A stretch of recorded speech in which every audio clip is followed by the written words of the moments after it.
Pues buen día a todos, mi nombre es Eric Mejía. El día de hoy vamos a platicar acerca de algo que me estuvieron pidiendo mucho por redes sociales, que es esta etapa inicial, la etapa de investigación, pero me mandaron muchos mensajes por el Instagram, por el Facebook, que cuándo podíamos hablar en sí de la integración de la carpeta de investigación. Pues primero permítanme comentarles que tengo un curso que ya está en la plataforma titulado precisamente Integración de la carpeta de investigación. Sin embargo, para que tengan ustedes un poquito más, pues de manera general, cómo es la integración de la carpeta de investigación por parte de un agente del Ministerio Público, pues primero tendríamos que partir de la premisa que establece el artículo 21 de la Constitución y bueno, relacionado con el primero. Atendiendo en que el Ministerio Público de manera constitucional está facultado para investigar los delitos. ¿Sí? Incluso la misma Constitución en su artículo 16, en el párrafo quinto y sexto, les establece de manera precisa que incluso el Ministerio Público tiene la facultad de detener o retener a una persona en la agencia del Ministerio Público. ¿Sí? Esta retención debe de cubrir ciertos requisitos, entre ellos que sea un delito flagrante, ¿no? O que sea caso urgente, solamente en esos casos. Sin embargo, esto es parte de la integración de la carpeta de investigación. Entonces, cuando el Ministerio Público acredita de cierta manera la existencia de la hipótesis de la flagrancia, entonces debe forzosamente de retener a la persona. Sin embargo, a lo mejor no se acredita la flagrancia, pero debe de quedar claro que eso no significa que el agente del Ministerio Público deje de investigar. Puede ser que a lo mejor no se actualice la flagrancia, realice su acuerdo de libertad y posteriormente reúna los requisitos necesarios en términos del 141 para poder, en caso que sea, que le libren una orden de aprehensión o bien llevárselo mediante un citatorio ante un juez de control. ¿Sí? Y sin embargo, cuando son cuestiones o delitos más bien graves, pues normalmente siempre se va a autorizar la orden de aprehensión en ciertas hipótesis. En un video diverso que también encontrarán aquí en mi canal, pues van a ustedes a poder apreciar un video que hice relacionado con los requisitos para la orden de aprehensión. El Ministerio Público, desde el momento que tiene conocimiento de un hecho delictuoso, desde ese momento se ve obligado a iniciar una investigación. Si ustedes verifican el numeral 212, 221, pues nos habla precisamente de ese deber que tiene de investigar con ciertos requisitos. ¿Cuáles son esos requisitos? Bueno, que exista, por supuesto, una denuncia o una querella. De cierta manera también nos dice ese numeral que puede ser incluso Ministerio Público el que dé inicio a la carpeta de investigación, incluso por unas denuncias anónimas. Claro, con ciertos requisitos, entre ellos que tenga certeza que realmente sí hay un delito cuando son denuncias anónimas y bueno, cuando son denuncias, ya sea querellas, en este caso debe de iniciar la investigación y, por supuesto, investigar de manera muy general porque tendremos que atender cada uno de los delitos, pero siempre me voy como a los delitos más graves, ¿no? En este caso, por ejemplo, el delito de homicidio, ¿no? Que es uno de los que pues son de los más gravosos, más lesivos, en este caso trastocan un derecho pues, a la vida y en este caso es uno de los más graves y es de donde tiene menos beneficios, por decirlo así. Entonces, cuando el Ministerio Público tiene conocimiento de un hecho delictuoso, en este caso como un homicidio, pues en un primer momento debe de activar un protocolo.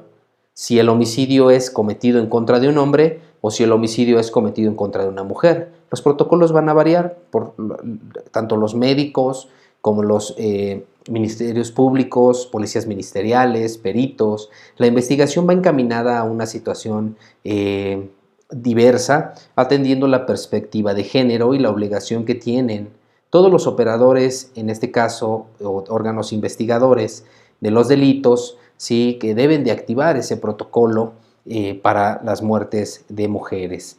Y es por ello que en ambos casos, al tener conocimiento de un hecho delictuoso, por el simple hecho de que encuentren el cuerpo de una persona en algún lugar ya sin vida, debe de dar cabal inicio a una carpeta de investigación, posteriormente continuar con la investigación.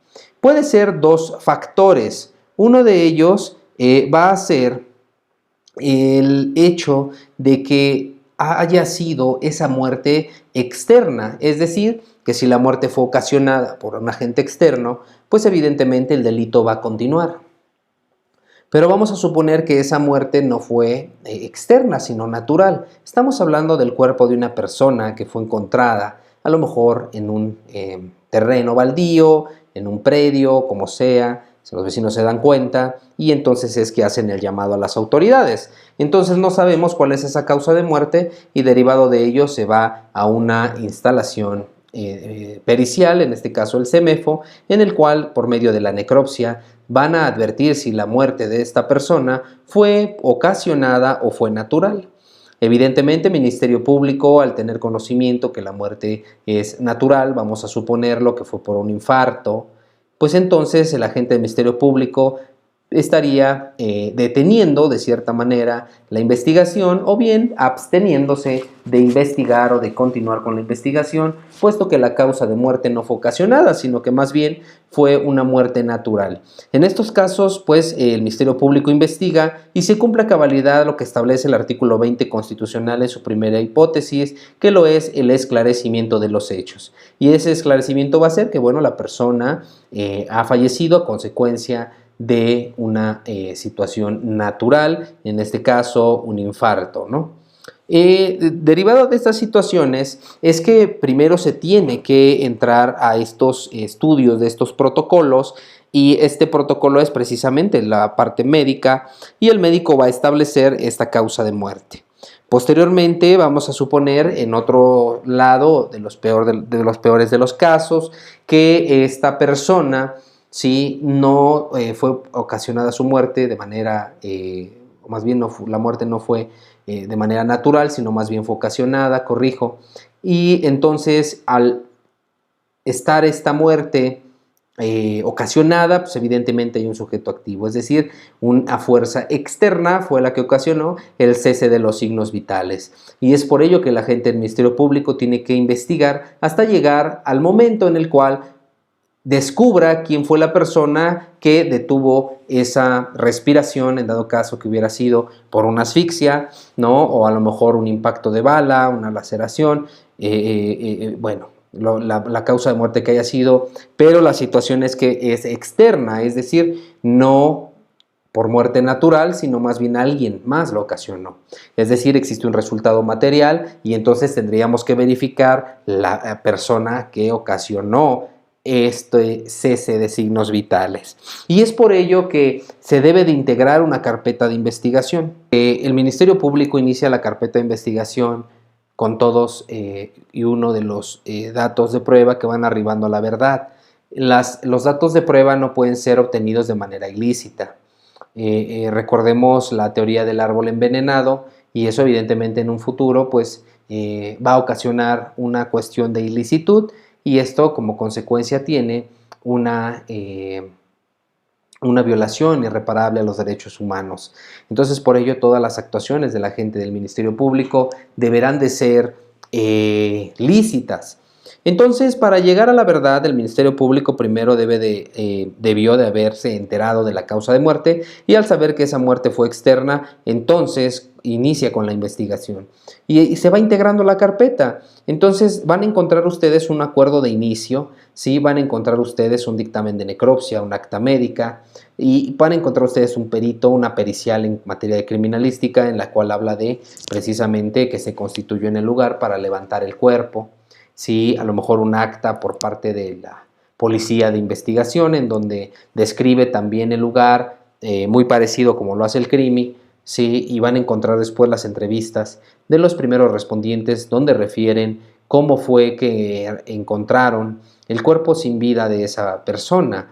¿no? A lo mejor de la investigación se desprende que esa persona tenía en sus ropas, o más bien del médico, se desprende que en sus ropas tenía posiblemente una identificación o unos números telefónicos anotados en una hoja, alguna situación que permita a la gente del Ministerio Público verificar quién es su familiar.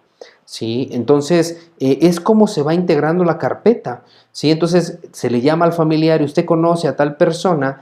Si la conozco, bueno, puede venir por favor a las instalaciones del CEMEFO para que se le ponga a la vista dicha cuerpo de dicha persona y pueda reconocerla, a ver si es su familiar, por supuesto. Entonces, lo que hacen es precisamente llevar al familiar, mostrar el cuerpo y lo reconozca, ¿no? Sí, sí, efectivamente es mi familiar. Entonces se procede a realizar la entrevista de esta persona familiar. Y es ahí donde se empieza a desprender posiblemente la verdad, es decir, bueno, es que mi hija o mi hijo o mi hermano o mi hermana iban a salir, sí, iba a salir con uno de sus amigos de la escuela, es hasta ahí donde yo supe. ¿Cuál amigo? A uno de nombre tal, sí, es que según iban a ir a una fiesta, a la fiesta de no sé qué amigo, y entonces el agente del Ministerio Público empieza a obtener datos donde posiblemente la persona antes de fallecer estuvo, porque a lo mejor fue localizada a las 5 o 6 de la mañana, sí, entonces evidentemente puede ser posible que haya arribado a la fiesta que su familiar dice que estuvo. Se citan a las personas, a todas las de la fiesta si quieren, y entonces empiezan a decir que de la fiesta se salió con determinada persona, ¿no? Y entonces al buscar a determinada persona, pues ya no se encuentra, ya no la localizan, nadie sabe dónde está, y entonces es ahí donde se pudiese advertir si un posible responsable de este hecho delictuoso. ¿Sí? Se van integrando todas estas constancias y no deben olvidar que la integración de todas estas constancias, entrevistas, vienen reguladas también. El Ministerio Público debe de tener ciertos requisitos para poder regular esas entrevistas, ¿sí? Para poder recabarlas. Y eso viene enumerado viene establecido, en el numeral 217 del Código Nacional de Procedimientos Penales, en cómo deben de ser recabadas todas y cada una de las entrevistas que son realizadas a todas las personas, ¿no? Entonces, defensores tienen que verificar, por supuesto, que todo sea recabado y que sea realizado con apego precisamente a la ley adjetiva. Toda esta investigación siempre va a estar en sigilo. ¿Por qué? Porque establece también el Código Nacional una reserva en la investigación, ¿sí? Con el ánimo de que no vaya a entorpecerse. Entonces, solamente tienen acceso el asesor jurídico. En dado caso que haya un imputado, pues su defensor. En estos casos, como vamos integrando la carpeta, todavía no hay un imputado, un posible imputado, pero todavía no. Entonces nadie más puede saber de lo que está sucediendo con esa carpeta. Entonces se mantiene en sigilo hasta que la gente del Ministerio Público integra la carpeta y le otorgan una orden de aprehensión y en el juzgado es donde comparte esa carpeta. Entonces, con respecto a las situaciones de licitud, debe tener mucho cuidado.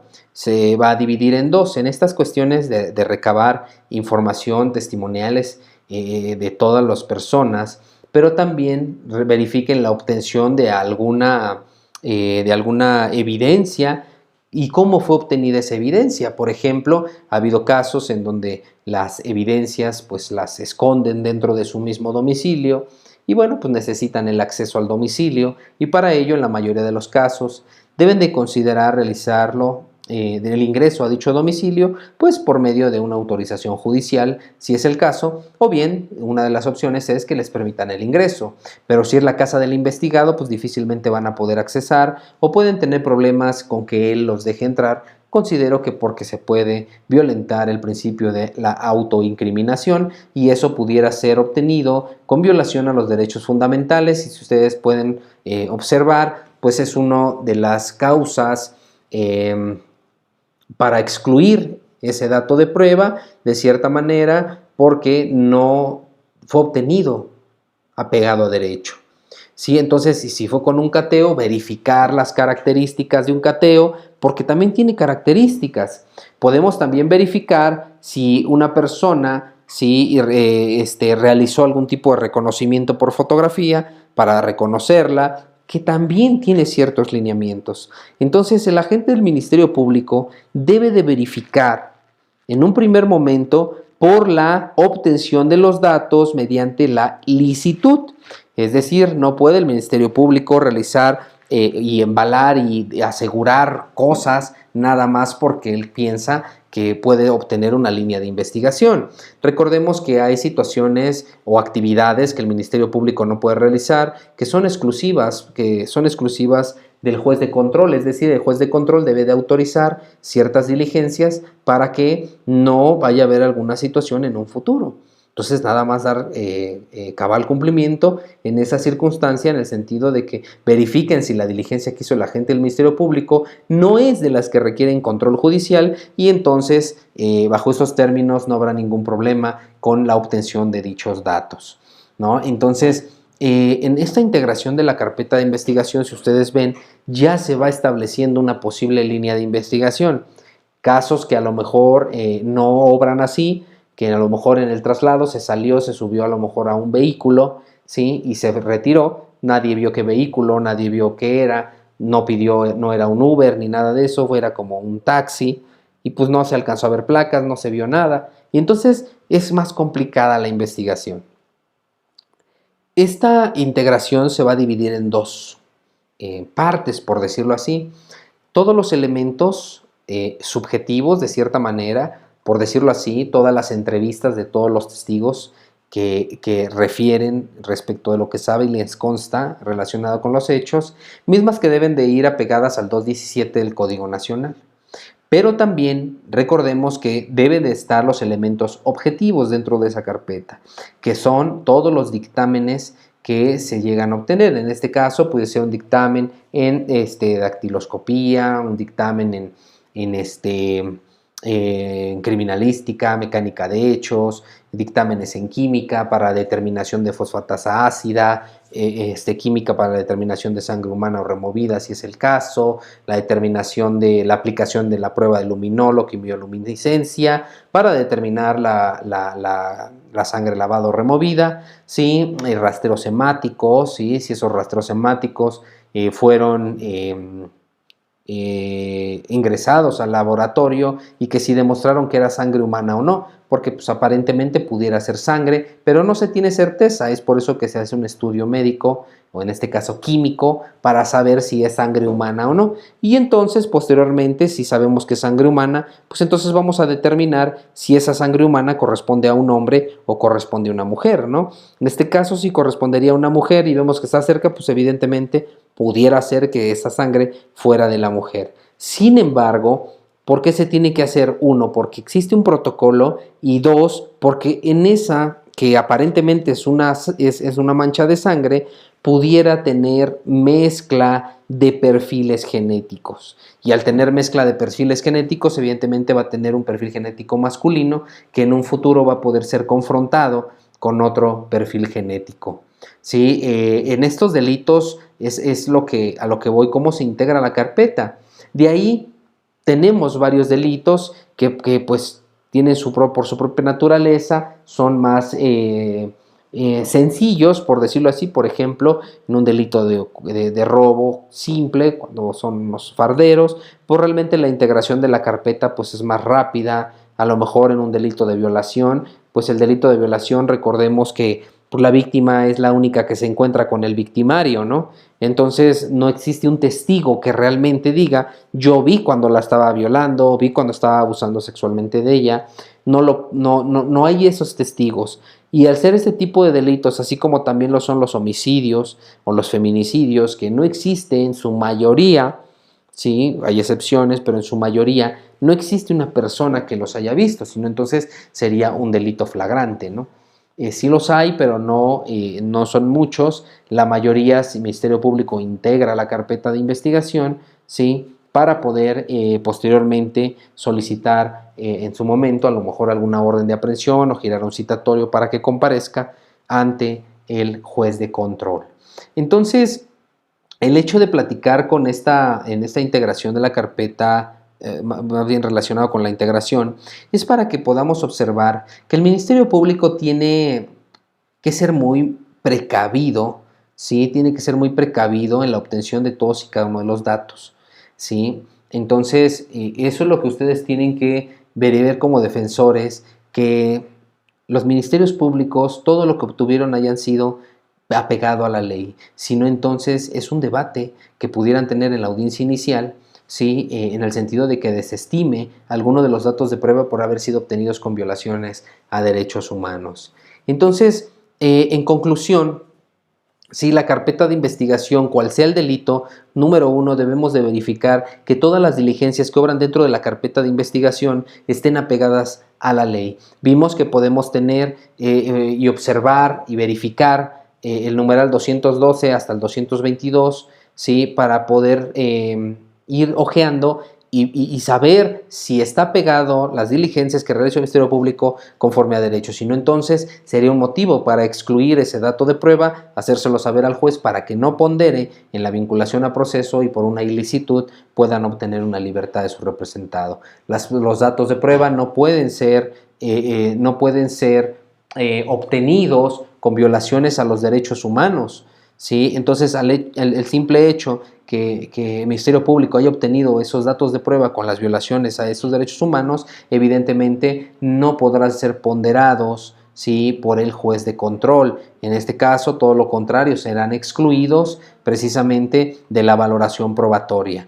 Entonces, por ahí también pudieran ustedes llegar, ¿sí? O llegarle al Ministerio Público, ¿sí? Y poder obtener una no vinculación a proceso, ¿no? Entonces, pues es un poco, insisto, tengo un taller, un curso que es más completo de lo que es la carpeta de investigación. Incluso en ese curso, pues y armamos una carpeta de investigación de cómo se estructura, solito la vamos armando poco a poco, y el contenido de cada carpeta de investigación, por dónde pueden llegar al Ministerio Público para poder evidenciar alguna situación de ilicitud, o incluso ustedes también aportar a la carpeta de investigación en caso de que sean asesores coadyuvantes, o bien también como defensores hacerles llegar durante el término para investigación complementaria dicha circunstancia. Los saluda el abogado Eric Mejía. No olviden seguirme en redes sociales, en el Facebook, Twitter, Instagram y también en mi canal de YouTube. Los saludo, les mando un abrazo y hasta pronto.